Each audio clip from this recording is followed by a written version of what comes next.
ನಮಸ್ಕಾರ ಸ್ನೇಹಿತರೆ, ನಾನು ಡಾಕ್ಟರ್ ಮೊಯ್ದೀನ್, ಯೂರಾಲಜಿಸ್ಟ್ ಅಂದರೆ ಕಿಡ್ನಿ ಸ್ಪೆಷಲಿಸ್ಟ್. ಇದು ಮೂತ್ರ ಒಂದು ದಿನದಲ್ಲಿ ಎಷ್ಟು ಬಾರಿ ಹೋಗೋದು ನಾರ್ಮಲ್ ಅಂತ ತುಂಬ ಜನ ಕೇಳ್ತಾರೆ ನನಗೆ. ಒಂದು ಪರ್ಸನಿಗೆ ದಿನದಲ್ಲಿ 3ರಿಂದ ಹಿಡಿದು 8ರ ತನಕ ನಾರ್ಮಲೇ.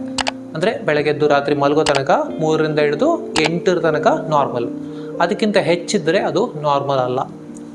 ಈಗ 8 ತಪ್ಪಿ 9 ಆದರೆ ಪ್ರಾಬ್ಲಮ್ ಅಂತ ಅಲ್ಲ, 10, 12, 15 ಆ ಥರ ಆದರೆ ತೊಂದರೆ. ಮತ್ತು ರಾತ್ರಿ ಮಲಗಿದ ನಂತರ ಯೂಶಲಿ ಒಮ್ಮೆ ತೊಂದರೆ ಇಲ್ಲ, ಅದಕ್ಕಿಂತ ಹೆಚ್ಚಿದ್ರೆ ಅದು ನಾರ್ಮಲ್ ಅಲ್ಲ. ಈಗ ಇದು ಯಾವ ಕಾರಣಗಳಲ್ಲಿ ಈ ಥರ ಆಗ್ಬೋದು? ಇದು ಗಂಡಸರಿಗೆ ಪ್ರಾಸ್ಟೇಟ್ ಅಂತ ಒಳಗೆ ಒಂದು ಇದಿರ್ತದೆ, ಆರ್ಗನ್ ಇರುತ್ತೆ, ಅದು ದೊಡ್ಡದಾಗ್ಬೋದು. ದೊಡ್ಡದಾದರೆ ಈ ಥರ ಹೆಚ್ಚು ಬಾರಿ ಮೂತ್ರ ಹೋಗ್ತದೆ. ಮತ್ತು ಕಿಡ್ನಿಯಲ್ಲಿ ಕಲ್ಲಿದ್ದು ಇನ್ಫೆಕ್ಷನ್ ಆಗಿ, ಅಥವಾ ಮೂತ್ರಕೋಶದೊಳಗೆ ಕಲ್ಲಾಗಿ, ಅಥವಾ ಮೂತ್ರಕೋಶ ಸಣ್ಣದಾಗಿ, TB ಅಂತ ಕಾಯಿಲೆಗಳು ಬಂದರೆ ಮೂತ್ರಕೋಶ ಸಣ್ಣದಾಗುತ್ತೆ.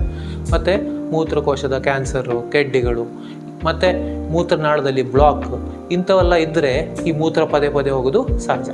ಸೊ ಈ ಥರ ಇದ್ದಲ್ಲಿ ನೀವು ಏನು ಮಾಡಬೇಕು? ಹೆಚ್ಚಿದ್ದರೆ ನೀವು ಹೋಗಿ ನಿಮ್ಮ ಹತ್ರ ಇರೋ ಯೂರಾಲಜಿಸ್ಟಿಗೆ ತೋರಿಸಿ, ಅವರು ಇದು ಯಾವ ಕಾರಣಕ್ಕೆ ಬರ್ತಾ ಇದೆ, ಈಗ ನಾನು ಹೇಳಿದ್ನಲ್ಲ ತುಂಬ ಕಾರಣಗಳು ಹೇಳಿದೆ ನಿಮಗೆ, ಇದರಲ್ಲಿ ಯಾವುದು ಅಂತ ಅವ್ರು ನೋಡಿ ಅದನ್ನು ಅವರು ಕಂಡಿಡಿದು ಅದನ್ನ ಸರಿಪಡಿಸ್ತಾರೆ.